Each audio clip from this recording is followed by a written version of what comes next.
Yes, bah écoute, comme tu l'as si bien dit, on va voir pourquoi lier code et trading ça peut être intéressant. Je suis Jack, évidemment c'est un nom d'emprunt pour protéger l'anonymité des intervenants de cette présentation. Je suis dev dans la vraie vie, donc ce que vous allez voir, c'est des choses qui pour un dev dans la vraie vie sont faisables. Pour quelqu'un qui a jamais dev, évidemment il y aura un travail d'approche, ou du moins il faudra commencer par apprendre à coder avant d'apprendre à coder du trading, on va dire.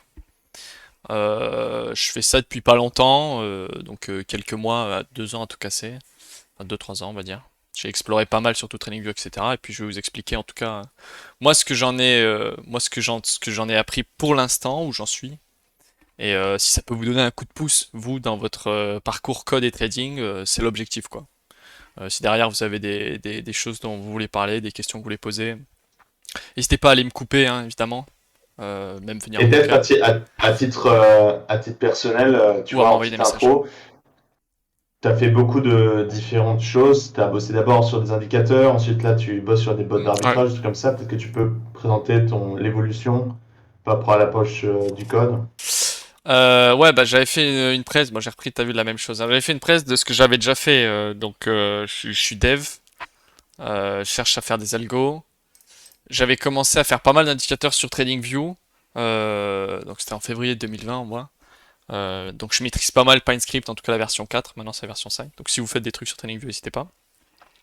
J'ai passé du temps à faire des indicateurs puis des stratégies. Ensuite j'ai fait un bot avec un collègue il y a quelques temps pour faire des genres de martingale optimisé sur du pair trading, etc. J'ai utilisé d'ailleurs un projet super intéressant dont je pourrais vous mettre le lien plus tard.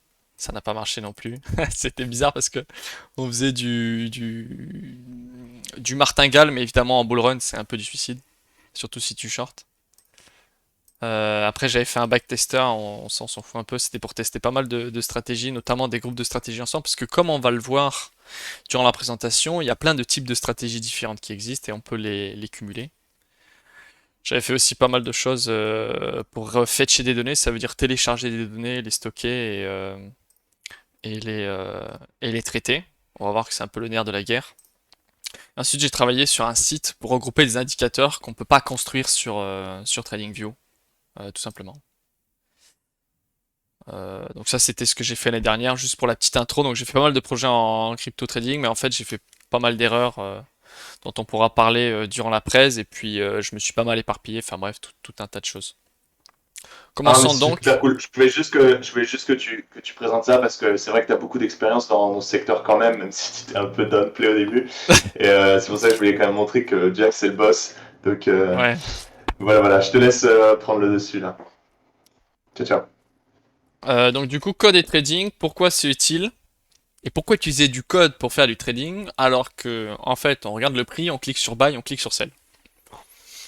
La première raison, c'est que avec du code, on peut consommer des données. Ça veut dire quoi consommer des données? Ça veut dire qu'on va pouvoir télécharger des données. Par données, on peut télécharger le prix qu'il y a eu tous les jours, donc les données des candles. On a vu les candles sur les précédents cours. On peut télécharger les candles de tous les marchés qu'on connaît sur les différents exchanges, que ce soit Binance, Bybit, FTX et j'en passe, c'est les meilleurs.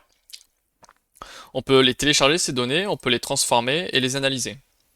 Donc ça peut être super utile pour améliorer son trading et faire du travail qu'un humain peut pas faire parce que c'est limité d'un point de vue computing un humain, alors que du code c'est un peu son point fort, c'est de faire du computing. Typiquement on va pouvoir faire des indicateurs TradingView, des outils personnalisés ou même de la recherche et des backtests si on veut aller plus loin dans ce qu'on fait. Euh, le code ça peut permettre aussi d'automatiser pas mal de choses, notamment les ordres. Donc on peut avoir des séquences d'exécution sur mesure. Ce que j'entends par là, c'est si demain quelqu'un veut... alors attends, on va juste cacher ça. Hop. Si quelqu'un veut exécuter un ordre toutes les 30 secondes s'il se passe ça, ou toutes les 60 heures s'il se passe ci, ou sur différents marchés, ou en fonction de... Tu vois là on a le prix de Bitcoin, si on dit maintenant on va mettre cash perp, admettons. On a le prix de Ethereum en plus. Si on veut exécuter un ordre quand Ethereum est plus a bougé plus que Bitcoin ou moins que Bitcoin, etc. De manière automatique, on peut le faire à la main. Donc on va aller sur son exchange favori, cliquer sur Buy Sell, on va faire sa tambouille. Si on commence à avoir 10, 20, 30, 50 marchés, on peut aussi faire des séquences automatiques qui soient par temps ou par condition. Un exemple d'ailleurs, en passant de séquences d'exécution sur mesure, on peut retrouver ça sur insilicoterminal.com, qui est un site qui est un terminal de trading, donc dont l'objectif est de remplacer ou en tout cas de se substituer à un site comme FTX ou Binance, puisque ces sites ont leurs défauts, là où ces terminaux sont faits exprès juste pour le trading. Vous n'allez pas voir votre PNL, vous n'allez pas voir des news, une page d'accueil à la con. C'est des sites qui sont explicitement conçus pour trader à la main. Il y en a bien d'autres, hein, comme site ou comme outil, notamment Quantwork, peut-être Pesto a déjà présenté. Tilco Terminal, en l'occurrence, il possède. Il y a même Till Street, je crois. Tillstreet.io aussi, qui est gratuit, qui peut être super intéressant. C'est des sites, c'est des terminaux qui permettent de faire des séquences d'ordre automatiquement. Si on veut ladder un ordre. Ah, mais je sais pas de compte, bon, c'est pas grave. Si on veut mettre un ordre tous les 1 dollar par exemple sur Sol, on peut faire à la main, on peut dire entrer son prix, ok je veux un Sol à 30, placer son ordre, un Sol à 29, placer son ordre, etc. On peut aussi avoir ici typiquement, hop, placer tous les ordres d'un coup. Alors on va mettre, je sais pas si je peux faire ça. J'ai du leverage ou pas? Mettre un peu de levier, ça mange pas de pain. Ah mais je suis sur le compte, ah oui d'accord. On peut le mettre, on peut le placer comme ça, et si je fais, alors ici en sol, tac, tac, tac, faut pas que je fasse une dinguerie. Ça marche ou pas? Il place lui-même les ordres ici sur le terminal. Évidemment, c'est reflété côté FTX, et ça évite de cliquer qu'un soit à la main. Et si on fait du scalping notamment, ce type de terminal peut être plus pratique à utiliser qu'un exchange, puisque on peut mettre des scale orders, on peut mettre des chase limits, ça veut dire un ordre limite qui va suivre le prix quand le prix s'éloigne, etc. Alors je peux cancel tout cela ou pas? Ok, nickel. Et donc c'est on peut automatiser des séquences d'ordre typiquement si on a besoin. Donc on fait du trading, on va dire semi-manuel. C'est ce que j'appelle moi semi-manuel, c'est-à-dire que c'est manuel mais avec des séquences automatiques qui peuvent être plus faciles à faire. On peut carrément automatiser tout son trading, ou ce que j'entends aussi paralléliser. C'est-à-dire que si on veut faire des trades sur plusieurs marchés ou plusieurs exchanges, exécuter des stratégies complètement automatiquement, c'est possible avec le code. Il y a des services qui existent, notamment pour faire des décès automatiquement, mais on peut aussi faire des choses beaucoup plus sur mesure automatiquement. Donc ça, c'est l'intérêt du code pour trader. On va vite rentrer dans le vif du sujet, on va voir les types de stratégies qui existent. Euh, les types de stratégies qu'on peut faire avec du code sont évidemment différentes de celles qu'on fait sans code.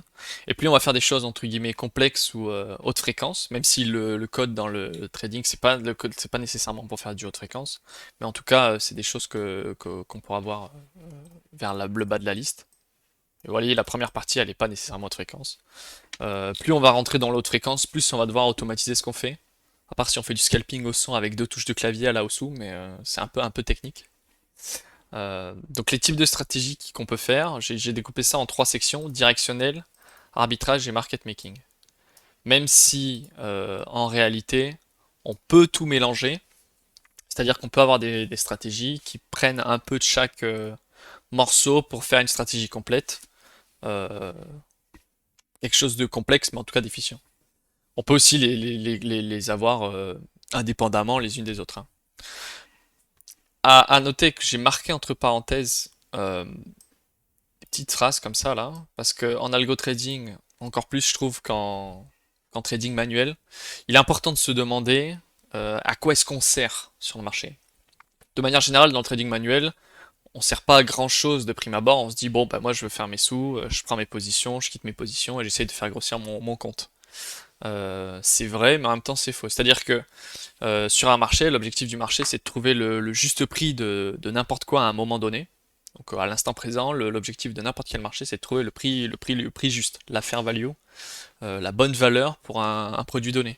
Donc en l'occurrence, si on regarde Sol, là on est sur Sol Perp, selon le marché, le futur de perpétuel de Sol sur FTX, il vaut 31 balles. C'est l'avis du marché. Quand on fait du trading directionnel et qui plus est manuel, souvent ce qu'on fait, c'est qu'on essaye on fait valoir son idée sur le marché Ou en tout cas, on essaye de profiter du fait que le marché se trompe et que nous, on a une meilleure idée du prix de Sol. Moi, je pense que Sol, c'est un bon projet et qu'actuellement, ça devrait valoir 40. Donc, en tant que trader directionnel, je me dis, bah attends, il est à 31, il est moins cher que 40, je vais acheter. Inversement, si je pense que Sol, il c'est à chier maintenant tout de suite et que ça vaut 20 et qu'il a 31, c'est il se trade à un premium et du coup, bah, je vais vendre mon Sol en attendant que ça aille à 20 pour le racheter à 20 parce que c'est la fair value ou peut-être même à 10 parce que les gens auront sous-estimé le projet. Donc quand on fait du trading directionnel, l'objectif principal c'est de faire valoir son idée sur le marché ou en tout cas de dire au marché, bon les gars vous vous trompez, vous avez merdé, cette ressource vaut plus ou moins que maintenant tout de suite. Dans la catégorie directionnelle, en type de stratégie, on a deux types, grosso modo deux types de stratégies. Évidemment tout ce que je vous dis là c'est ce que moi je sais, mon expérience. Je peux dire des bêtises, je peux oublier des choses, vous pouvez me corriger, et surtout n'hésitez pas quoi. Donc en directionnel on a le trend following et la mean réversion. C'est les noms anglophones, mais grosso modo, ce que ça veut dire, c'est que trend following, c'est le suivi de tendance. Donc on va se dire, ok, on a un asset qui est BTC là, qui est, alors, on va le Ethereum, hop, on va masquer ça pour l'instant. Ah, j'ai que ça. Ah, purée, FTX, allons, allons. Merde. Hop. Le trend following, c'est dire, bon, ben, on est sur Bitcoin ici, donc en 2020, la belle époque, le bon temps. On quitte le range là des enfers, ou même ici en 2019. On voit qu'il y a une tendance qui se dessine. On se dit, on voit un début de tendance, et moi ce que je vais faire, c'est que je vais suivre la tendance. Je vais faire du suivi de tendance, du trend following. On peut le faire à la main, en se disant, bon, bah, visiblement ça monte, j'achète, je vends. Ou je regarde une structure pour acheter un endroit un peu plus intéressant. J'ai mon setup qui est lié à la tendance et je trade mon setup qui est fort en tendance.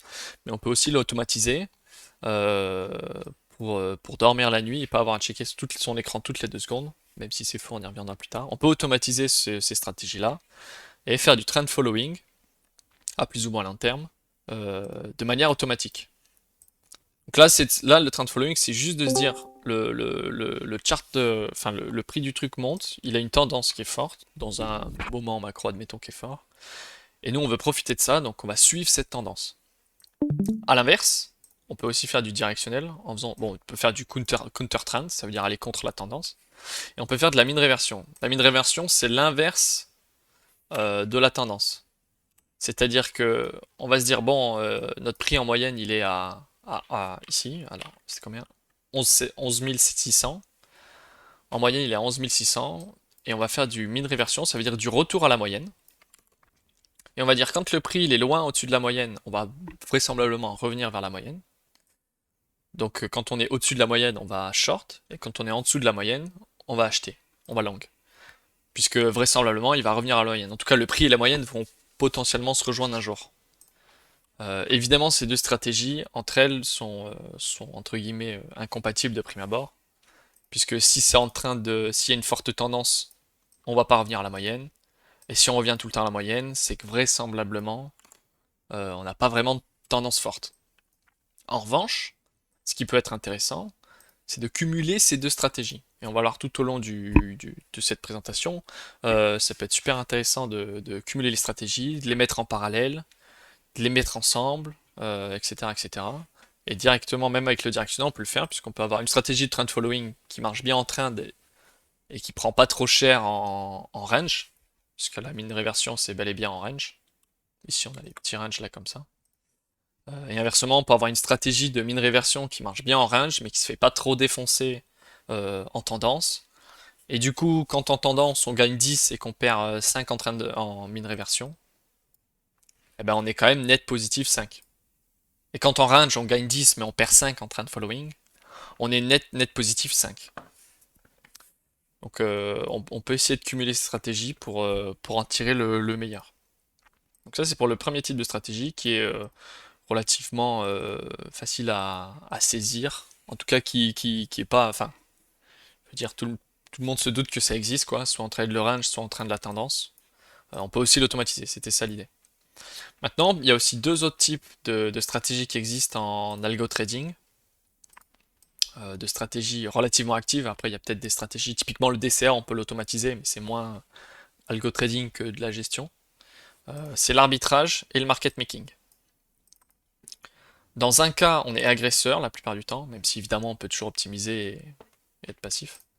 Et dans d'autres cas, on est passif. On va rapidement expliquer ce que ça veut dire agresseur et passif. C'est lié au type d'ordre que vous utilisez. Sur le marché, comme vous le savez vraisemblablement, on peut être en limite comme ordre ou en market. J'ai pas ici, market. Un ordre market, c'est un ordre agresseur qui va venir prendre la liquidité qui existe, donc il va piocher dans les ordres qui sont en attente. Et un ordre passif, un ordre limite, c'est un ordre qui va se mettre en attente. En général, quand on fait de l'arbitrage, on va être agresseur, puisqu'on a trouvé une inefficience. Et quand on fait du market making, évidemment, on va fournir de la liquidité au marché. D'ailleurs, c'est pour ça qu'on est payé. L'arbitrage, c'est assez simple comme concept. Pour l'illustrer, on va juste prendre la brocante. Vous allez à une brocante, vous voyez une assiette à 1 balle, et vous savez que si vous allez à la brocante du village d'à côté, l'assiette, vous pourrez la vendre 2 balles. Là, vous allez l'acheter à la brocante du village A, marcher jusqu'au village B et la vendre au village B. Vous avez arbitré l'assiette entre les deux brocantes. On peut faire la même chose sur les marchés financiers, on peut faire la même chose en crypto-monnaie. Je vais peut-être mettre juste... Oh, c'est pas grave. En se disant, ok, sur FTX, mon Bitcoin, il est à 10 000. Sur Binance, mon Bitcoin, il est à 11 000. Je vais l'acheter à 10 000 sur FTX. En spot, évidemment, du coup. Je le transfère sur mon compte sur Binance. Et sur Binance, je le vends à 11 000. Et donc là, j'ai fait un profit de 10%, 2000 balles entre les deux. Moins les frais de réseau, etc. Ça, c'est l'arbitrage le plus simple. euh, Dans sa version la plus simple, qui pouvait fonctionner il y a peut-être 5 ou 5 piges en crypto sur les gros exchanges, qui fonctionnent probablement encore, même si je suis au début de mon parcours là-dessus. Sur les shitcoins méga miteux, sur des exchanges un peu chelous, desquels on pourra pas vraiment retirer ses sous, ou sur des exchanges décentralisés dont la liquidité est moins bonne, etc. etc. En tout cas, l'arbitrage, c'est dans sa forme la plus pure comme je l'ai décrit. L'objectif, c'est de maintenir le marché en ligne. Qu'est-ce que j'entends par guillemets en ligne? C'est de dire, bon voilà, on a un marché qui traite du Bitcoin sur FTX, on a un marché qui traite du Bitcoin sur Binance, les prix sont pas les mêmes, c'est pas top pour les différents intervenants du marché, c'est pas très efficient pour eux, c'est pas pratique parce que si le gars il a accès qu'à Binance, il pourra l'acheter à 11 000 alors qu'il voudrait l'acheter à 10 000 sur FTX, etc. Donc il y a des gens dont le job c'est d'arbitrer les différents marchés qui existent, ou en tout cas les différentes plateformes, et ils sont payés pour faire ça en récoltant le spread qu'il y a entre les deux, en récoltant les 1000 balles entre les deux. Et ils maintiennent le marché en ligne, c'est-à-dire que du coup, comme ils achètent à 10 000 et qu'ils agressent le marché, une fois qu'ils ont acheté, ça va être à 10 001. Ensuite, comme ils vendent à 11 000, une fois qu'ils ont vendu, ça va être à 10 999. Donc les deux marchés se sont rapprochés. Et salut Poupa. Et ce faisant, ils ont rapproché les deux marchés FTX et Binance. Si tout le monde fait ça et d'un nombre assez conséquent de fois, les deux marchés vont être à 10 500, admettons. Et comme ça, les deux marchés seront à 10 500 sur FTX sur Binance. Et du coup, un trader qui fait par exemple du directionnel, eh ben, il perdra moins d'argent s'il va sur l'un, il perdra même pas d'argent du tout s'il va sur l'un ou l'autre des exchanges. C'est le principe de l'arbitrage. Alors comme je disais, l'arbitrage dans sa forme la plus pure, c'est peut-être plus super accessible. En revanche, il y a plein de types d'arbitrage différents. Celui dont je viens de parler, c'est c'est le spread, hein. C'est-à-dire qu'on profite de l'écart entre deux endroits différents où ils se traitent le même produit, c'est du spread. Mais il y a d'autres types d'arbitrage qui existent. Les cash and carry, qui sont des arbitrages entre deux instruments qui ont des maturités différentes dans le cadre de futurs. Donc si c'est un contrat futur, on a la maturité. Non, en crypto, on n'a pas trop les contrats futurs, mais même s'ils existent hein, sur FTX, faut regarder. Market, c'est ici. Futur, voilà. Les contrats futurs, vous voyez, c'est les contrats, on va juste mettre BTC. BTC 930, BTC 1230, c'est des contrats futurs qui expirent le 30 septembre ou le 30 décembre. C'est comme les contrats perpétuels qu'on connaît, sauf qu'au lieu d'être perpétuels, ils expirent. Et ben ces deux contrats, ils n'ont pas les mêmes prix. Typiquement ici, alors peut-être je peux zoomer un peu. Est-ce que je peux zoomer? Ouais. BTC en septembre c'est 19 850, BTC en décembre c'est 19 223. Donc là typiquement on pourrait se dire bon ben j'achète le BTC de septembre, je vends celui de décembre. En septembre mon BTC expire au prix où je l'ai acheté. En décembre, j'attends encore. Il expire aussi éventuellement au-dessus, comme si ça se passe bien. Sinon, il expire en dessous, je suis cuck. Et potentiellement, on peut profiter de la différence entre les deux. C'est pas des stratégies qui sont sans risque, évidemment, hein, puisque ça pourrait mal se passer à un moment ou à un autre. On va y revenir. Donc ça, c'est pour le cash and carry. Le funding rate aussi, on peut arbitrer. Donc typiquement, sur un exchange comme FTX, Binance ou Bybit, on a des contrats futurs qui ont des taux de financement. Le funding rate, que vous connaissez peut-être, que vous avez déjà entendu parler. Sur un contrat perpétuel, le funding rate, c'est un taux de financement qui est appliqué toutes les heures ou toutes les 8 heures, dont l'objectif c'est de garder le futur, enfin le perpétuel en ligne avec ce qu'il représente. Puisque quand on achète un contrat perpétuel ou un contrat futur, enfin un produit dérivé, il représente quelque chose, le produit dérivé. Donc les BTC Perp, ça représente le BTC Spot. Sauf que sur BTC Perp, on peut short, alors que le spot, on peut pas vendre un Bitcoin qu'on n'a pas de prime abord. Et donc c'est deux marchés qui sont différents, mais qui doivent rester à peu près en ligne, parce que ça serait pas pratique que le BTC Perp soit 10% plus cher que le spot. Donc du coup, il y a un taux de financement qui est appliqué toutes les 8 heures, si l'un des deux est trop loin de l'autre. Donc s'ils sont trop éloignés, il y a un taux de financement. C'est un frais qui est appliqué en fait à ceux qui s'éloignent. Typiquement, si le BTC il est à 10 000, que le BTC Perp il est à 11 000, pour favoriser, pour décourager les gens à continuer à acheter le BTC Perp et le pousser encore plus loin à 12 000, 13 000 par rapport au spot qui est à 10 000, on va leur appliquer un taux toutes les heures. Donc toutes les heures, tous ceux qui sont longues sur le BTC Perp, ils vont payer X% de leur position. Et on peut l'arbitrer en se mettant de part et d'autre. Donc si le funding rate, le taux de financement dont on parle depuis tout à l'heure, il est à 1%, admettons, bah, ça veut dire que les longues vont payer 1% à tous les shorts. L'exchange prend rien sur le taux de financement, l'exchange prend rien. C'est entre les longues et les shorts. Donc toutes les heures, les longues vont payer 1% de leur position globale à tous les shorts.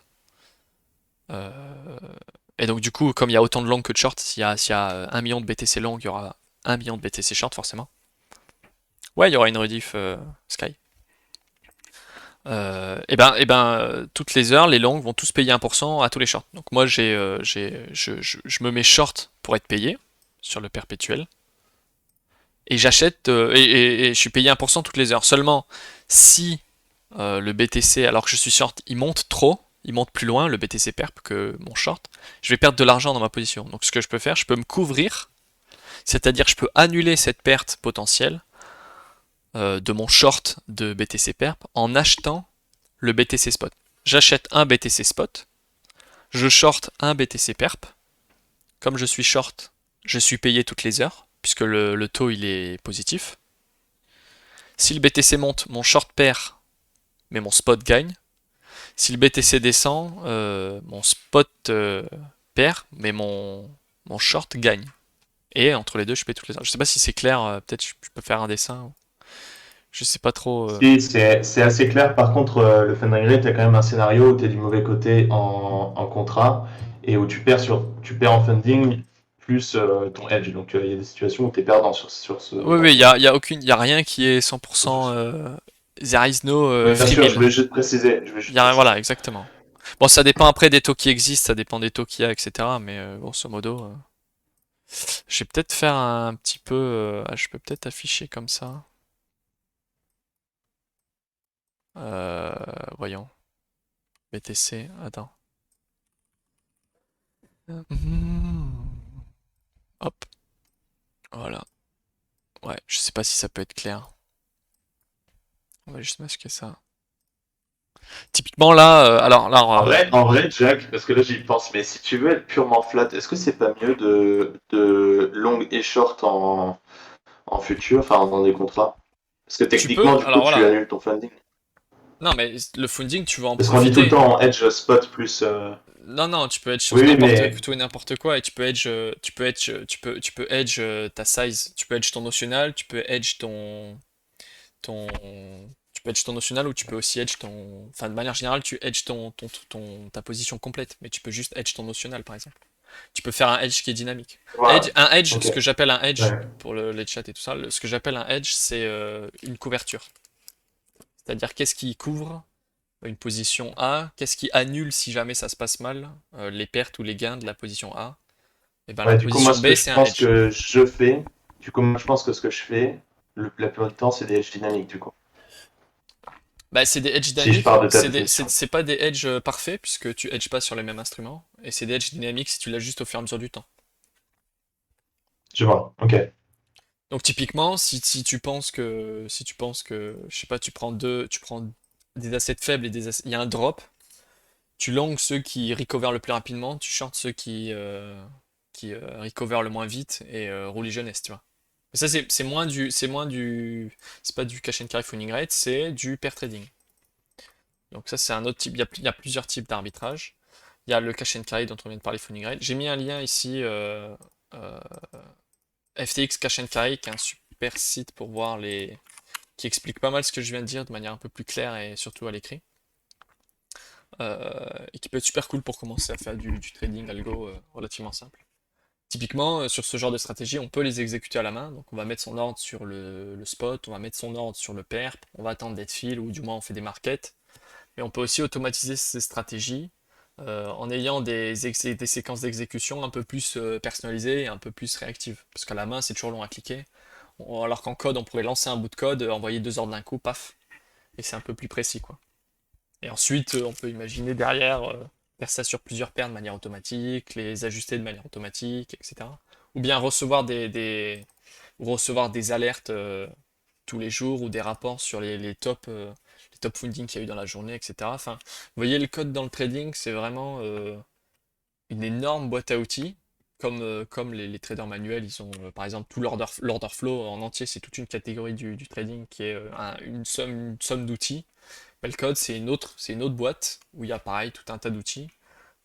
Ceci près que le code, la seule limite, c'est tes compétences, quoi.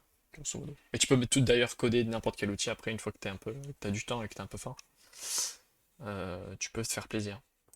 Donc ça c'est pour les stratégies d'arbitrage. On a vu le spread, c'est-à-dire profiter de la différence du Bitcoin entre deux exchanges.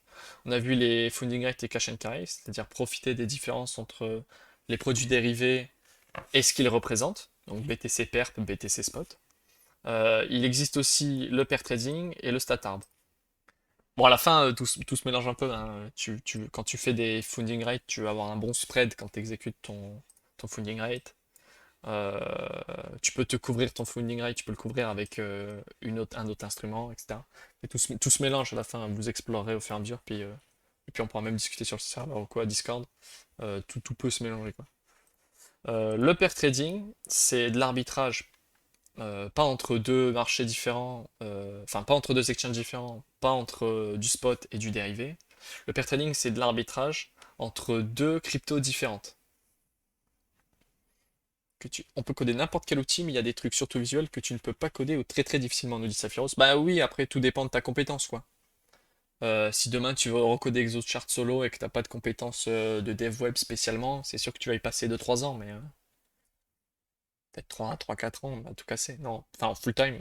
Hein, faut pas surestimer non plus la difficulté hein, du code et du code en général. Si tu sais déjà coder, recoder ExoChart, ça prend en full time peut-être 2 3 ans, quoi. Bon, ce sera moins stable qu'ExoChart, puisque tu auras fait n'importe quoi, et puis au début, puis du coup, tu traîneras un peu des casseroles au fur et à mesure, mais surtout déjà, t'apprends beaucoup, même si ça sert à rien de faire un truc qui existe déjà. Mais c'est pas non plus insurmontable. C'est peut-être pas efficient, mais c'est pas insurmontable, c'est accessible, quoi. Si tu sais pas coder, vouloir ExoChart sans payer les 30 balles par mois, bon, vaut mieux payer 30 balles par mois et éviter de perdre 30 000 heures, quoi, tu vois. Imagine. Non, mais tu vois ce que je veux dire, tu pourrais, Non, je paye pas TradingView Premium, c'est mort. bah, Je suis TradingView, en en train de l'occurrence, mentir. C'est TradingView, vrai. en l'occurrence, ils ont une librairie qui est super bien faite. Ah, je sais, je disais ça pour la vanne. Si Vas-y, jamais, vas-y, voilà. continue. Je voulais pas t'embêter. Sephiroth, je parlais par exemple des figures chartistes. Ah oui, oui, excuse-moi, j'avais mal compris. Effectivement, il y a des trucs.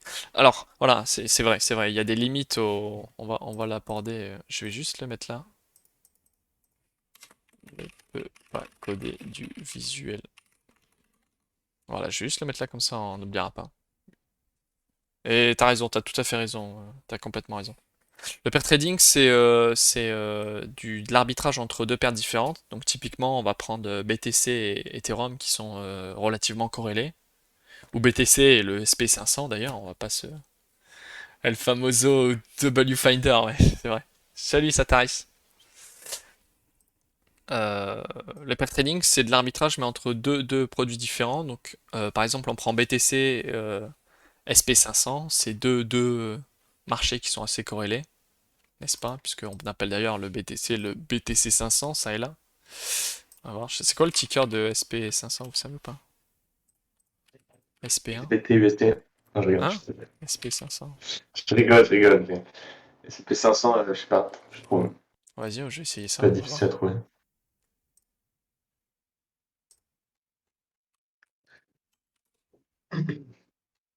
Merde. D'ailleurs, en attendant, bienvenue à tous les nouveaux. On est très content Bienvenue. de vous voir. N'hésitez pas à vous abonner sur notre chaîne YouTube. Ah C'est là bah où vous voilà. retrouverez Putain, tous la force de... On va nos mettre ça comme contenus. ça. Hop, on va se mettre là comme ça, tu vois. BTC et SP1, bah c'est ce que je cherchais, mais je sais pas ce que j'ai fait. Ah non, c'est SP point d'exclamation, c'est pas ça, non? ES? C'est pas les mini ES? Je sais plus. ES ça.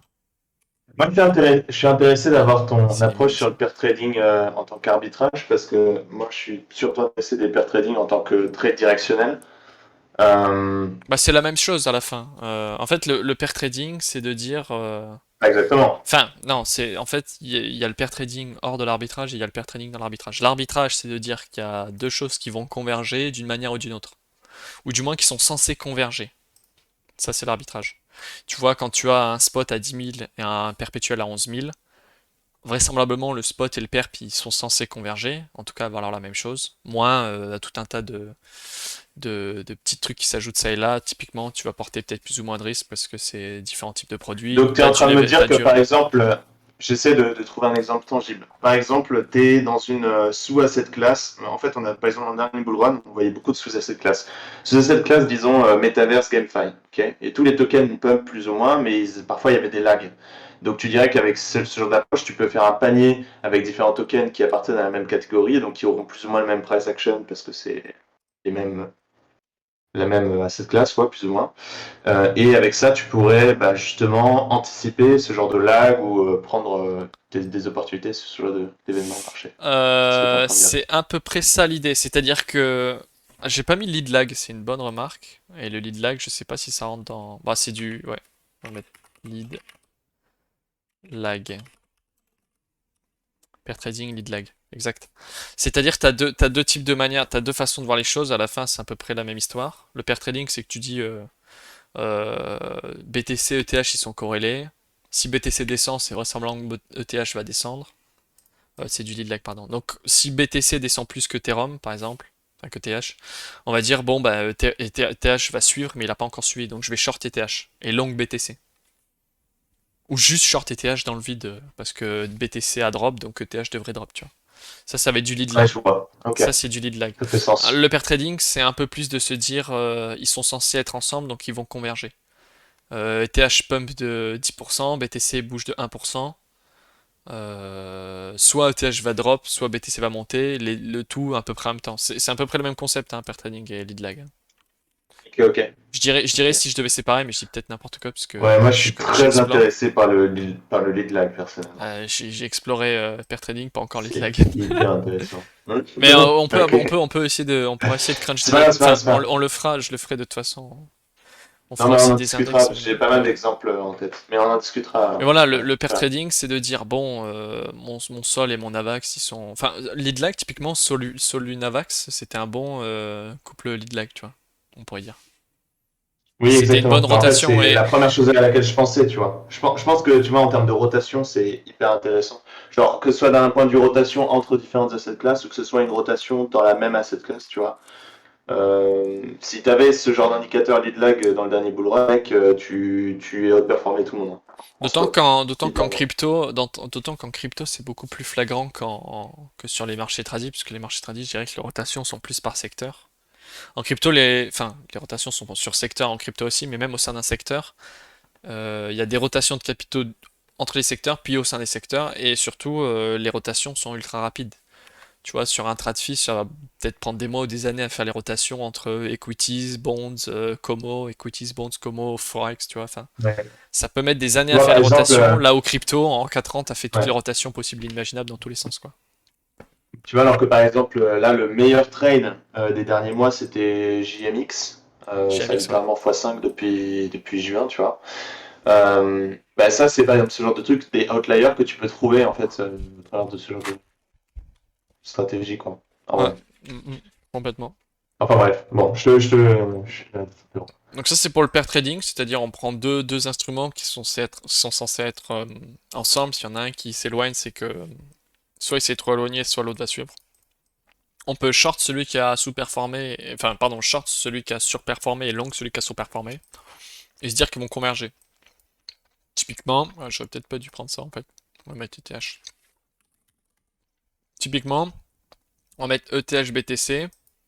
Quand ETH part d'un côté par rapport à BTC, peut-être qu'il va monter et descendre plus ensemble, tu vois. C'est un peu nul comme explication parce que c'est pas très visuel là comme ça. On va dire comme ça. Moi, j'ajuste pour l'exemple, hein, attention, parce que c'est vraiment pour l'exemple, c'est pas du tout. Je pense pas que pair trade BTC ETH ce soit le mieux. Mais tu vois, on a Ethereum là en orange qui va drop plus fort que BTC. On a BTC qui bouge pas trop. On va long Ethereum, short BTC. Et comme ils sont censés un peu, enfin, comme ils représentent à peu près la même chose, même si c'est pas vrai, et en plus il y a les news, les machins, les trucs bidules chouettes. Mais admettons, pour simplifier, qu'ils représentent la même chose à peu près, c'est-à-dire l'exposition aux crypto, et ben ils vont converger à un moment ou à un autre. Et donc toi, tu gagnes, tu vas gagner, admettons, tu long 10 000 balles Ethereum, tu short 10 000 balles BTC. Ça se rejoint ici, tu vois, ça s'éloigne ici, ça se rejoint ici. Ici, ton short BTC, t'as perdu peut-être 500 balles ou 200 balles. Par contre, ton long Ethereum, t'as gagné 2000 balles, tu vois. Donc tu vas capturer la différence. Donc tu vas faire un Tu peux arbitrage faire entre avec, deux assets. tu peux faire avec BNB ETH, s'il te plaît. Yes, sir.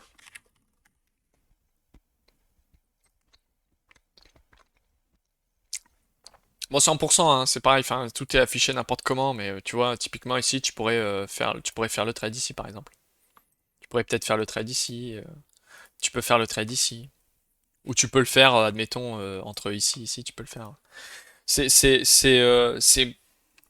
mal enfin, c'est une version simplifiée de ce qu'est le pair trading, mais grosso modo, c'est ça l'idée. Ah ouais, Une c'est autre manière de le intéressant. voir, là, on parle de BNB ETH. Une autre manière de faire ce même trade, qui revient à la même chose, c'est si tu trades BNB ETH sur un marché. Typiquement, sur un Binance, on a un marché qui s'appelle BNB ETH. Bah, quand tu penses que BNB est plus fort que Ethereum, tu vas long BNB ETH. Ou C'est ce inversement, que tu je vois. fais.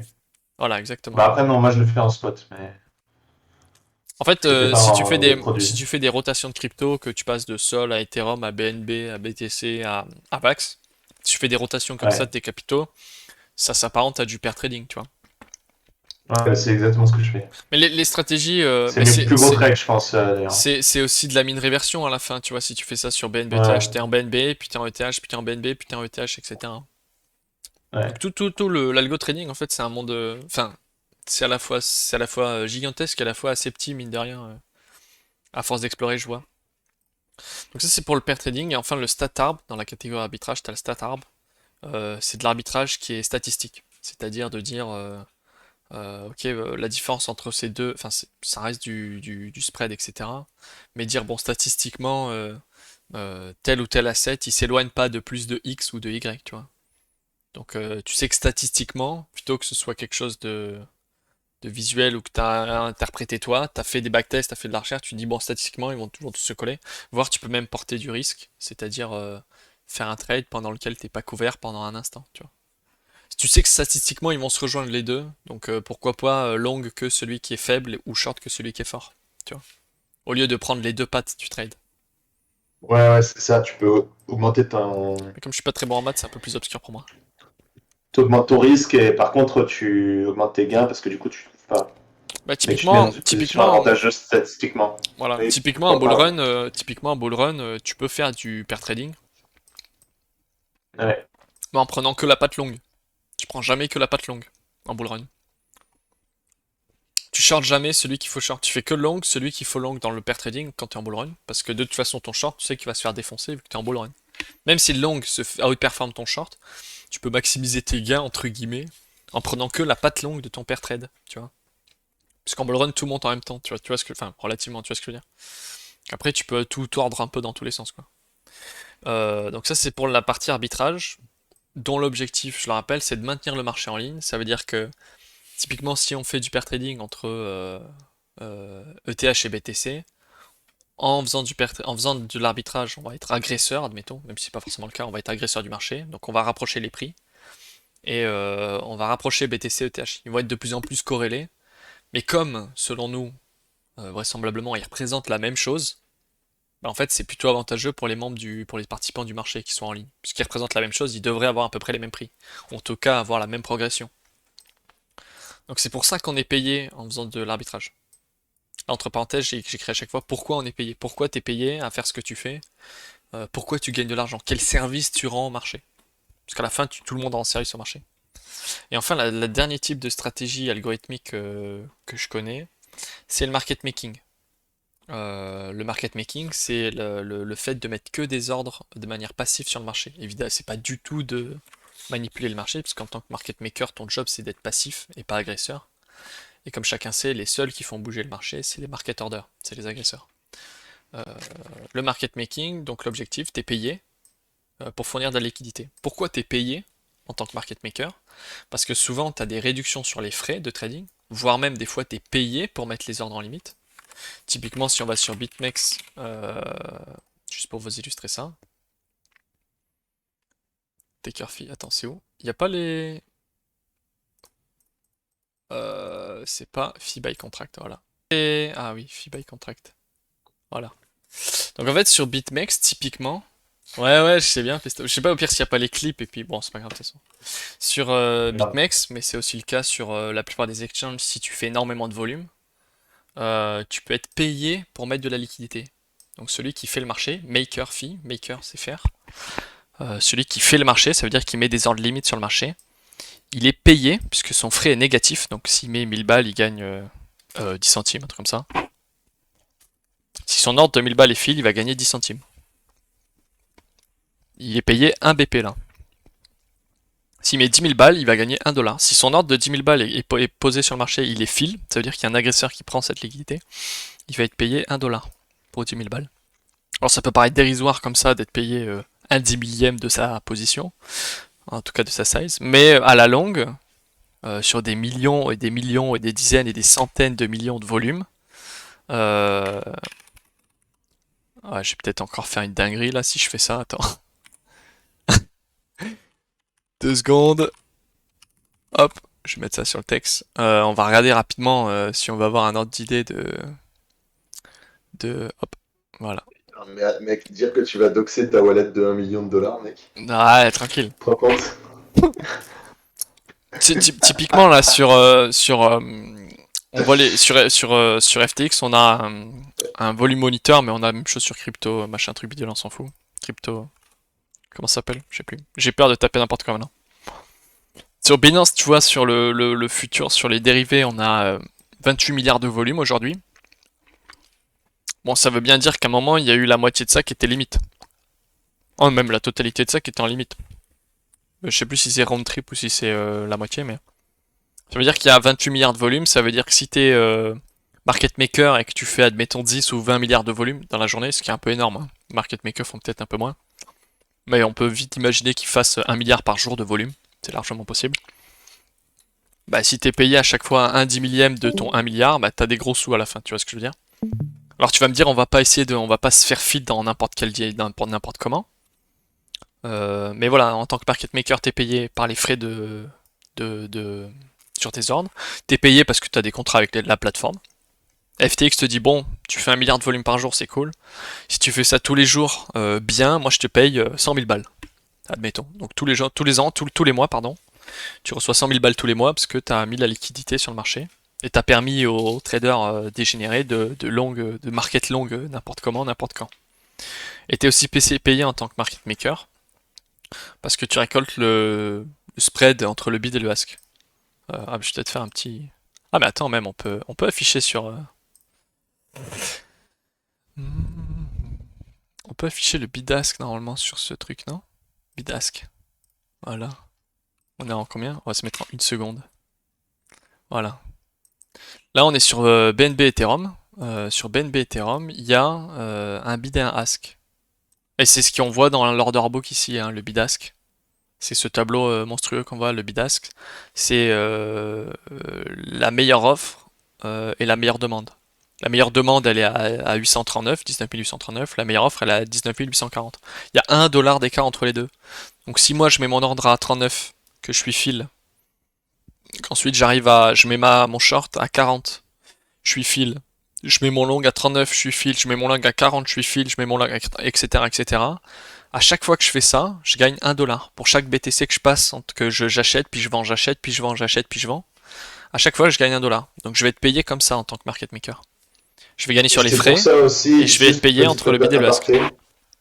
petit aparté, c'est aussi pour ça que pour des altcoins avec moins de liquidité, une personne avec plus de volume peut trouver l'order book. En fait, quand on Ouais, parle de hein. trouage d'order book, c'est exactement ça. C'est-à-dire que vous voyez tous les asks, non, pardon, tous les bids, bah lui, il va avoir tous les asks en fait et il va tout défoncer Exact. dans l'order book. Typiquement, Parce qu'il y a moins de liquidité disponible en fait. s'il y a 10 BTC disponibles à 10 000, 11 000, 12 000, à chaque fois il y a 10 BTC, que moi je market buy, donc j'agresse pour 40 BTC, bah, je vais prendre 10 BTC à 10 000, 10 BTC à 11 000, 10 BTC à 12 000, 10 BTC à 13 000. Donc moi, en faisant mon ordre, je vais trouver le book, entre guillemets, et je vais repasser le prix de 10 000 à 14 000. Et sur les altcoins, c'est un truc qui arrive souvent. Ça veut dire qu'il y a un manque de liquidité. La liquidité, c'est ce qu'on appelle la liquidité, c'est les ordres passifs qui sont en attente sur le carnet. Je suis en train de prendre beaucoup trop de temps pour faire mes slides. Et on va devoir faire... c'est pas grave, je ferai une partie 2 de ce stream la prochaine fois. Et donc le market maker, lui, il est passif, il met des ordres.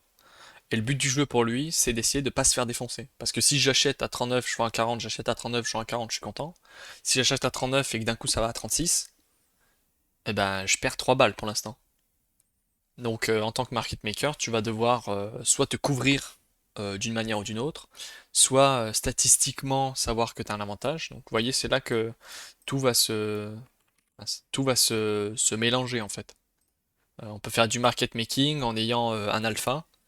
Par alpha, on entend un indicateur qui nous donne un avantage sur le marché.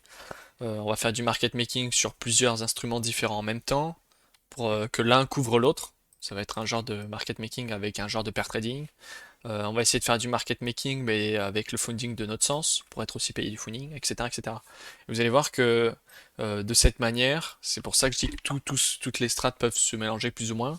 Soit elles se mélangent au sein d'une même strate, soit les strates entre elles se couvrent les unes par rapport aux autres. Bon, c'est pas grave, je ferai en 2 fois, c'est comme j'avais d'autres trucs, je voulais... Ouais, Mais attends, c'est pas grave. j'ai pas fini, je te dis quand on fait Ok, encore ok. 10-15 minutes, mais c'est résumé ici les types de stratégies, c'est pas Ok, parce exactement ce que que je dis. avant Ouais. que tu finisses, juste, on va faire une séance de questions à la fin. Donc là maintenant, si tu fais encore 10-15 minutes, prévois genre 5 minutes de questions pour la fin, tu vois. Parce que je pense que tu as parlé de beaucoup de choses, peut-être les gens ont envie de savoir. Donc à toi de voir. Soit tu arrêtes maintenant et on fait une séance de questions maintenant, soit tu fais encore une slide et après on fait la séance de questions comme tu veux. Non, non, mais on va t'inquiète, je vais arrêter à 15 moi, donc j'arrête dans Ok, 20 ok, minutes là. parfait. Donc t'inquiète pas. Ok. C'est résumé, là tout ce que j'ai dit là de manière plus ou moins droite, c'est résumé sur cette image. Même s'il y a des choses dont j'ai pas parlé, notamment le MEV, c'est c'est quoi, Maximum Extractable Value. C'est quelque chose qui se passe plutôt en DeFi. Euh, mais c'est résumé sur cette image de manière assez simple, donc trend following, counter trend, migration, tout ce qu'on a vu. Et c'est résumé sur ce site, sur ce profil Twitter. J'ai mis des liens, je mettrai les slides quelque part.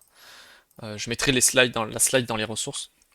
J'ai mis des liens à la fin de comptes que j'aime bien, quelques comptes qui sont orientés très algo trading que j'aime bien, et notamment celui-ci, pardon, Light Cycle, qui explique succinctement les différents types de stratégies qui sont disponibles et qui existent.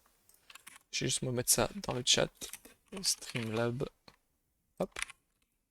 Donc c'est rémé sur ces images. Euh, donc j'avais fait, juste j'avais fait deux trucs pratiques, enfin théorie et pratique. On va faire que théorie aujourd'hui, puis on fera pratique peut-être dans 2 ou 3 semaines. Juste pour clôturer un peu sur la partie théorique, les avantages, les inconvénients que je vois moi à l'algo trading et qui existent dans l'algo trading. Euh, il y en a pas mal, évidemment, c'est comme le trading manuel, hein, il y a des choses qui sont bien, des choses qui sont nulles. Le trading manuel, tu peux saigner des yeux. Si tu scales pendant 15 heures d'affilée, tu vas brûler ton cerveau.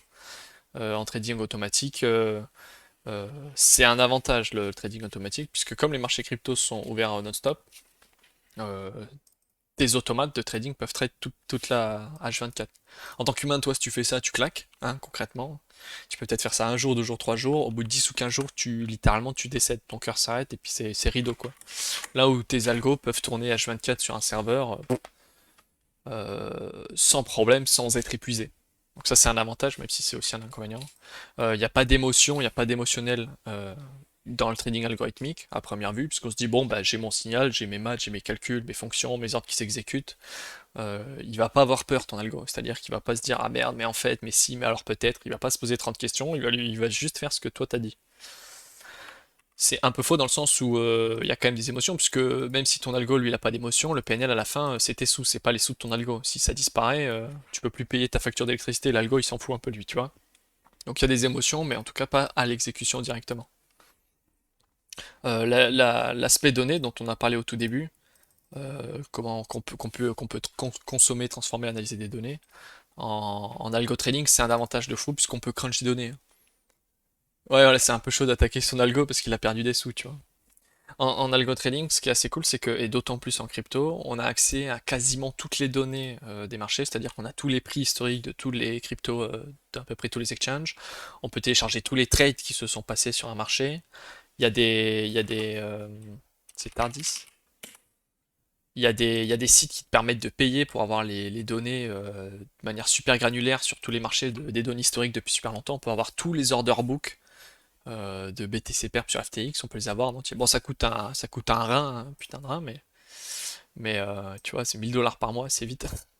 Ça coûte super cher, mais voilà, il y a même des plateformes où tu peux acheter des données et tu peux avoir toutes les données d'open interest, de funding rate, d'order book, de trade, de liquidation, tout ça. Et en fait, avec toutes ces données, tu peux pas mal t'amuser. Donc ça, c'est un gros avantage. Là où un humain, pour absorber autant de données, compute autant de données, c'est un peu plus technique, à moins que tu sois différent du Pékin moyen, ce qui est sûrement une force et pas une faiblesse, bien sûr.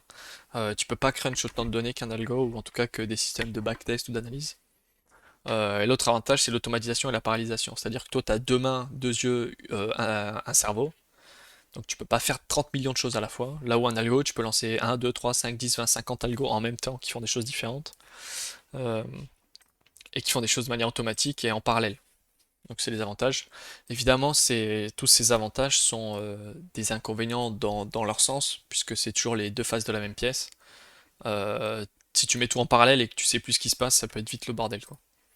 Parmi les désavantages de l'algo trading que je liste et que, bon, en l'occurrence, il faut savoir coder.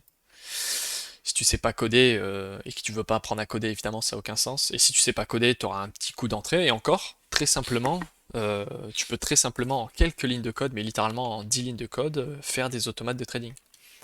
C'est pas quelque chose qui est super compliqué ou qui est pas abordable, quoi. Les bugs, c'est un gros gros désavantage. Là où en tant que trader manuel, tu peux misclick une size, tu peux mettre le mauvais prix, tu peux te gourer d'instruments, mais tu le fais pas 3 fois. En algo trading, tu peux avoir des bugs dans tes milliers de lignes ou des centaines ou milliers de lignes de code qui existent. Euh, Tu peux avoir plein de bugs qui se passent à plein d'endroits différents si tu as mal codé, et tu peux même avoir des bugs côté exchange. C'est possible qu'FTX, toi tu soumets un ordre, tu veux créer un ordre. FTX, en fait, eux, ils ont un bug de leur côté, sur leur API. Donc sur le FTX, la plateforme, elle a un bug, l'exchange lui-même. Et en fait, ton ordre, il est mal créé. Il est créé avec un mauvais prix. Bon, c'est très peu probable, hein. Il est créé, il te dit qu'il est créé, mais en fait, il est pas créé. Il est créé, il te dit pas qu'il est créé, mais en fait, il est créé, tu vois. Tu peux avoir des bugs qui existent et de ton côté, et du côté de l'exchange. Tu peux avoir aussi des bugs avec tous les différents codes que t'as pas fait toi qui existent et que tu utilises. Il y a toute une surveillance qui est bon, si tu commences à faire des algos un peu plus gros, quoi. Il y a une surveillance qui est nécessaire et qui est un gros morceau du pavé, quoi. C'est-à-dire que si tu as, admettons, 5 algorithmes différents qui tournent sur 5 stratégies différentes, il faut savoir ce que chacun fait, il faut savoir où t'en es en termes de position, il faut savoir où t'en es en termes de risque. Est-ce que si tu as un levier, tu vas être liquidé bientôt? Est-ce que les positions, elles sont toutes en train de perdre? Est-ce qu'elles sont en train de gagner? Est-ce que tu as assez de margin? Est-ce que ton compte est assez gros pour le faire? Est-ce qu'il n'y en a pas une stratégie qui est nulle en ce moment que tu devrais désactiver?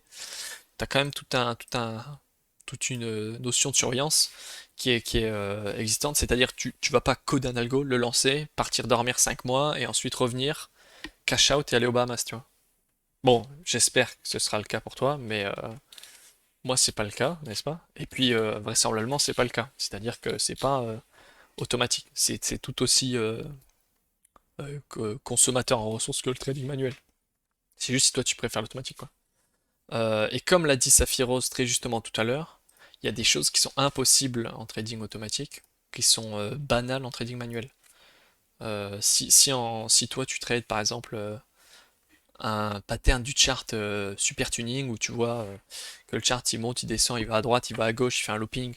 Toi, là, avec tes yeux, tu le vois super bien en termes de prix parce que comme c'est visualisé pour un humain, c'est facile à voir. Mais un algo lui dire, bon en fait il faut que ça fasse ça, ça, ça, ça, ça, puis ça, puis ça, puis ça. Tu peux pas lui dire, hein, l'algo, bon quand ça fait un looping, vas-y quoi, fais ça. Donc il y a des choses qui sont juste, c'est un exemple hein, parmi tant d'autres, mais il y a des choses qui ne sont juste pas possibles en algo trading parce qu'elles sont trop complexes ou qu'elles sont trop subtiles pour du code binaire finalement assez logique. Bon, évidemment, tu pourras me dire oui, tu pourrais faire un training d'images sur des millions de screens et tout, mais je sais pas si ça vaut le coup. Donc ça, c'est pour J'ai fini sur la partie théorique.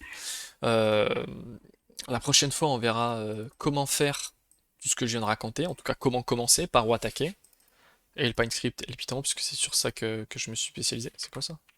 Et ensuite, on a tous les liens ici. Mais on verra la prochaine fois la partie application, enfin technique, la partie, comment on dit, TP de l'algo trading, puisque moi je vais devoir vous laisser bientôt. Si vous avez des questions, ou si j'ai dit n'importe quoi, des remarques, des félicitations, n'hésitez pas à les mettre dans le chat maintenant ou plus tard. Euh, de toute façon, je les lirai, de toute façon, je les lirai. Que ce soit sur Discord ou si vous voulez me faire un mail ou un fax.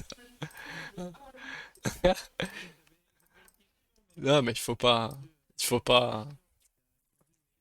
Je l'ai reposé, mais différemment. Euh, Penses-tu Oui, l'honneur. que parce que dans le comment ça s'appelle dans le trading, dans le bot d'arbitrage, quand tu te lances dedans, est-ce que tu penses que les gens sont dans une utopie en se disant que et tu en as parlé, hein, mais en se disant que une fois que son truc va tourner, il va être les pieds dans l'eau et son truc va tourner tout seul Ouais, moi c'était le cas, hein. et que le bot d'arbitrage ne peut pas se passer de son opérateur. Tu vois, obligatoirement, tu auras une action humaine. Est-ce que tu penses qu'un jour, ça serait réalisable que ton truc tourne tout seul et qu'il n'y a pas d'opérateur derrière qui puisse gérer le truc? On a vu quand même avec les EMA que quand tu sors du range et qu'on commence à rentrer en tendance, ben, ça devient compliqué parce que ton EMA, ben, elle se recalcule différemment et tu sais, et on voit que Mhm. plus ça pousse vers le bas, et ben plus ton, ton algo te détruit le compte. Mais penses-tu réellement que c'est pas une utopie de penser que tu peux faire Bah, tourner un algo trading sans ça, opérateur, tu vois? ça dépend Est-ce qu'on de. peut se Ouais, passer de son je vois ce que opérateur? tu veux dire. En plus, on commence à travailler sur des strats et tout. On le voit bien ensemble nous deux, mais je vois ce que Ah, je veux mais dire. Ça moi, dépend, ça j'ai dépend déjà ma des. réponse. Bien sûr, ça dépend des types de stratégies que tu mets en place. Ça dépend de la complexité de son système. Ça dépend de la stabilité de son système. Ça dépend du risque que tu veux porter d'un point de vue technique. Si ta strat c'est j'achète BTC quand RSI il est en dessous de 20 en daily, tu peux la lancer, partir pendant 3 ans et revenir. Tu auras peut-être gagné, tu auras peut-être perdu, mais si ton objectif c'était juste de faire ça et d'avoir cette méthode-là pour DCA, tu vois, tu peux très bien l'automatiser. C'est de l'algo trading, c'est du trading automatique, c'est rapide et facile à Ouais. implémenter. Mais voilà, il y a forcément. Moi, je pense avec chaque stratégie vient son risque et selon les modèles de stratégie ou les trucs que tu essaies de mettre en place, tu auras des maximum drawdown ou des risques systémiques de la stratégie qui sont différentes. Et en fait, quand tu as des stratégies vraiment directionnelles, et que surtout tu prends une plus grosse portion du notional ou du capital que tu as sur ton compte et que tu risques de te faire atomiser, tu vas avoir une différente approche, plus manuelle, plus de surveillance, alors que si, comme Jack le disait, tu as une stratégie plus DCA, que tu veux juste automatiser avec un algo, Ouais. parce que tu as la flemme de le faire manuellement, mais en fait, essentiellement, ton risque, il est quasiment proche de zéro, parce que ton risque, tu n'as pas de risque de perdre ton compte sur un bug, tu n'as pas de risque de... Tu vois, Ouais, bien c'est de sûr. la pure exécution. Donc Ça je pense que dépend. ça, Ouais. tout ça, ça se... Si se passe un truc que tu n'as pas pensé et que ton Bah, algo, ça en fait fait, partie du littéralement, il part risque. en couille. Ça fait partie du Bah, risque. c'est partie du risque. Si toi tu Mais scapes. après, au final, non mais attends, Jack, parce que par exemple, si ta stratégie c'est un DCA et que c'est tout simple, tu vois, et qui fait juste de l'exécution automatique, si ton API ou ce que tu utilises pour faire passer les ordres Change. fonctionne plus ou qu'il y a un bug, bah en fait juste ça va pas exécuter. Donc ton risque au final, tu vas juste pas rentrer en position, tu vois. Bah oui et non, parce que Euh, si tu DCA, admettons sa moyenne à la baisse, ce qui est une mauvaise idée à mon avis, mais enfin c'est pas le sujet. Si tu moyennes à la baisse et J'en qu'en fait parlerai la prochaine. ouais, bah nickel. Si tu moyennes à la baisse et que ta première entrée elle est à 60 000 et que la deuxième elle est censée être à 50, 40, 30, 20, 10, mais qu'en fait les suivantes se font pas, t'as une position miteuse. Les API, les exchanges changent parfois leur code et tu dois adapter le tien en fonction de leur code, tu vois. Donc Attends, parce que je effectivement vois il y qu'on a... a une nouvelle personne. Attends, attends, Mais non, attends. Bienvenue, c'est Thiel, le frérot. bienvenue Enderben. Non mais Enderben, il est nouveau. J'ai dit. Enderben. Donc, Bienvenue à pour répondre, toi. pour clôturer ta question Pesto, Ouais. ça dépend du type de strat que tu veux faire. Ça dépend de à quel point t'es fort ou pas, hein. Moi, je suis peut-être trop nul pour réussir à faire ça, mais tu vois, un mec super fort, ça se trouve que il peut faire un algo, partir un mois, revenir, ramasser l'argent, faire un autre algo, partir un mois, revenir, tu vois. Je sais pas, hein. T'as des stratégies aussi avec plus ou moins de risques et ta risque tolérance à toi qui vont marcher dans le temps. Même si au fur et à mesure, ton algo, simplement, comme toute stratégie de trading, il va s'affaiblir avec le temps et que tu vas devoir le mettre à jour, l'améliorer, voilà quoi. Je pense que tu peux pas imaginer faire du trading et partir 6 mois de ton écran, je pense pas. Si tu fais du trading tous les jours, tu vois, c'est pas possible. Après, si t'es en UDCA automatique, tu peux quoi, tu peux imaginer. Euh, pour prendre Et la remarque Ah, et de... quoi? j'ai aussi une autre question. J'ai aussi Attends, une autre question. Après, après. Oui, attends. On a la remarque de Je sais Tislo. pas si Tislo c'est une remarque ou une question. Si on ne sait pas coder, on peut payer quelqu'un pour le faire en lui expliquant les strats. Si le codeur ne connaît pas le trading, ou du moins même si le codeur ne connaît pas le trading, bah, je pense que tu peux toujours payer un dev pour faire ce que tu lui demandes. Après, ça dépend de la qualité de ton dev et combien tu es prêt à payer. S'il connaît pas le trading, envoie-moi plutôt un message, je te ferai un prix la bonne entrée, je te mettrai 10% de réduc, tu vois, si t'as une strat. Euh, mais vaut mieux Bien évidemment sûr. savoir coder pour coder ces trucs. Si tu sais pas coder, vaut mieux que tu apprennes à mon avis, parce que c'est super cool de coder. Et si tu veux pas apprendre parce que t'as pas le temps, vaut mieux prendre quelqu'un qui connaît le trading, c'est plus accessible. Tu vois, j'ai eu un client Moi, je l'autre pense qu'il y a fois. un truc cool qu'on puisse faire, Jack, en fonction des strats. Si par exemple, quelqu'un vient avec une strat vraiment intéressante et que tu veux la coder pour lui ou quoi que ce soit, tu peux faire un prix et après la rendre accessible aux membres actifs, un truc comme ça. Je sais pas, tu peux faire un truc comme ça. Oh bah on verra ah, avec le si temps le ce mec qui est il a bien payé, ou tu ce donnes qui est pas bien. accès. Si le mec a payé, tu donnes accessible aux autres. Bon, l'autre il se fait un peu cuck Ouais, pendant c'est l'histoire. un peu du troll, mais... On verra, je sais pas. Faudra C'est qu'on des discute. questions qui...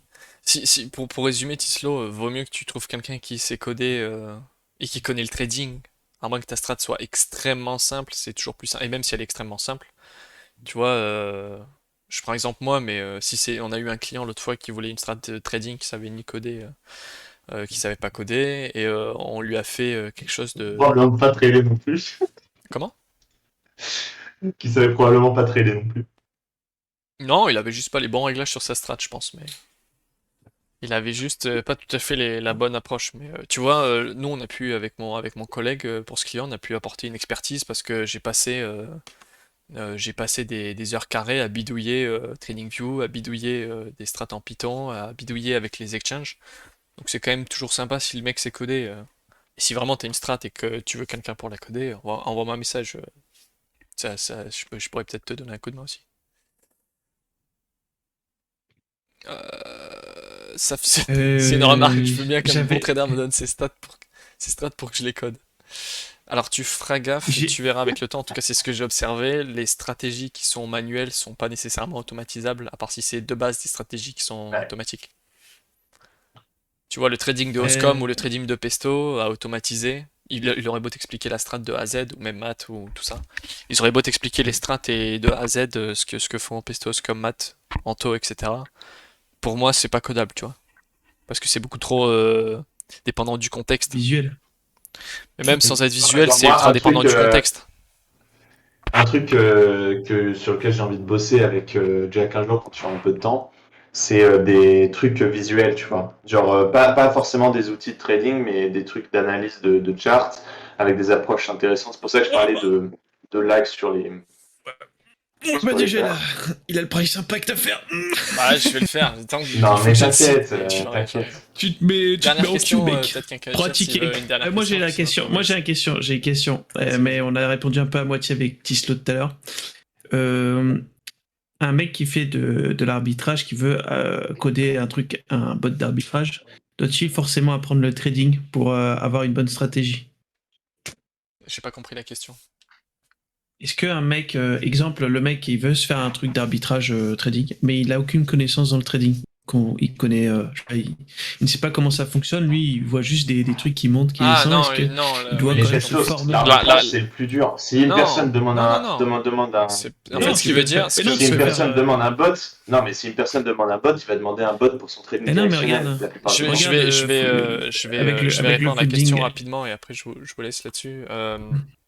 Exactement, avec le funding. Tu vois, il y a un mec qui se dit, bon, je vois qu'il y a le funding qui fonctionne comme ça. Bon, vraisemblablement, s'il a capté tous les bails de funding, déjà, il a plongé un peu les mains dans le cambouis, puisqu'il est dans les contrats, il a Oui, lu les c'est ce que je veux contrats, dire. etc. C'est ce que je veux dire. Mais c'est pas nécessairement le plus compliqué, tu vois. Et puis, il a pas besoin de comprendre comment marche un Fibonacci pour faire son code pour son funding rate. Donc, il a pas, enfin, le trading, il n'y a pas de porte d'entrée unique vers un arbre, tu vois. Le trading, c'est genre un énorme octogone c'est une grande toile avec plein de liens et tu peux rentrer par n'importe quel bord de la toile, tu vois.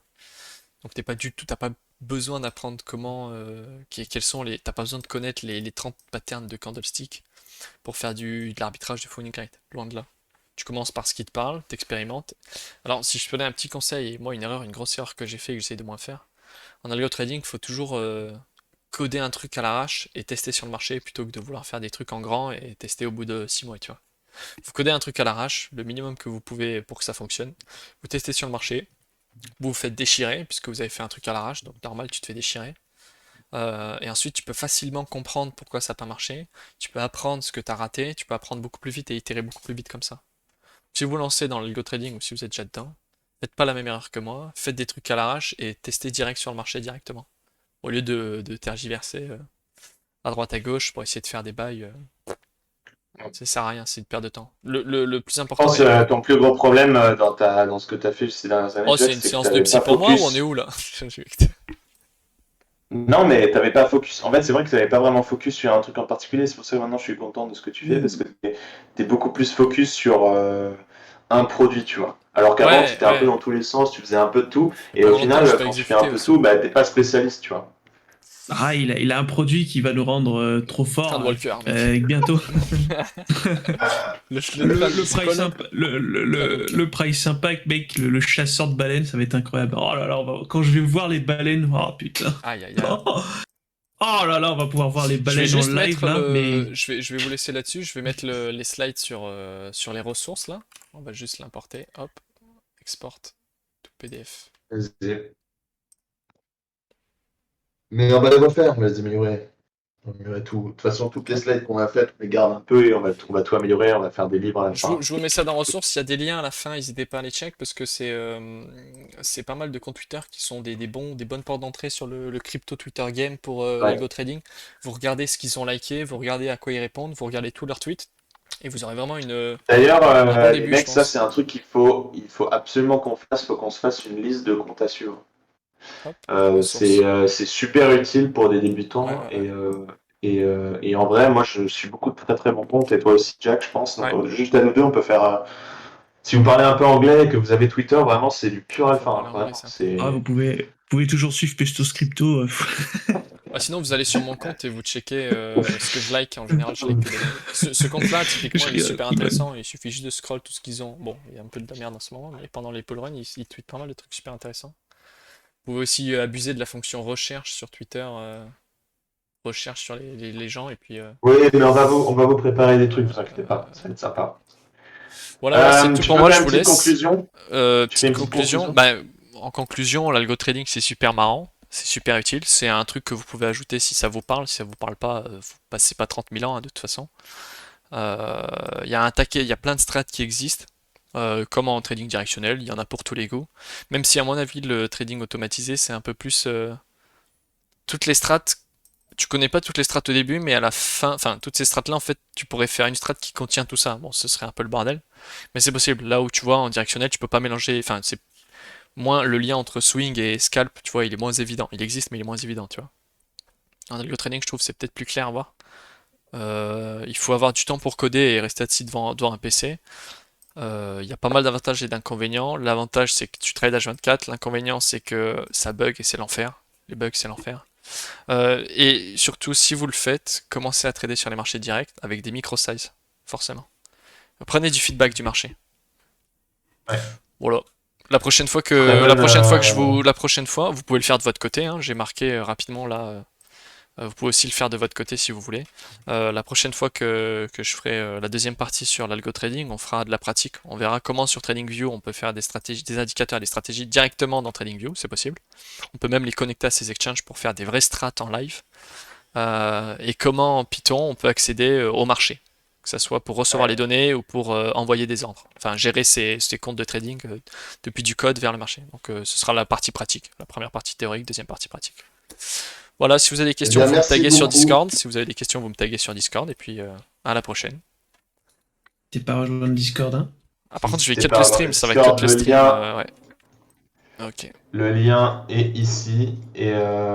Vraiment, merci beaucoup à toutes et tous d'avoir regardé aujourd'hui. Merci beaucoup à Jack pour la présentation. C'était excellent. Et je pense que beaucoup de gens ont appris plein de nouvelles choses. Ouais, n'hésitez surtout pas à revenir pour la prochaine session si vous êtes curieux, parce qu'on apprend toujours plus quand on voit la personne faire la chose réellement en temps réel. Sinon, si vous voulez continuer de nous suivre, on est un peu partout. Sur Discord, vous trouverez toutes les informations qu'on partage, toutes les différentes vidéos qu'on fait, tous les différents types de contenus. Et comme vous voyez, on commence à vraiment s'émanciper et faire plein de trucs différents, donc c'est cool. Et oui, la semaine prochaine, Pestos et moi, on est en vacances. Donc, Pestos a préparé 5 vidéos sur différents altcoins d'analyse, plus des analyses long terme, juste pour vous prévenir. Et moi, je vais peut-être faire 2 ou 3 vidéos de news, ou enfin, si j'ai le temps, on verra, je vais essayer de faire des petits trucs assez sympas. Merci à tous pour avoir regardé, et ciao ciao, et à la prochaine, et on se voit sur Discord. Bis, ciao.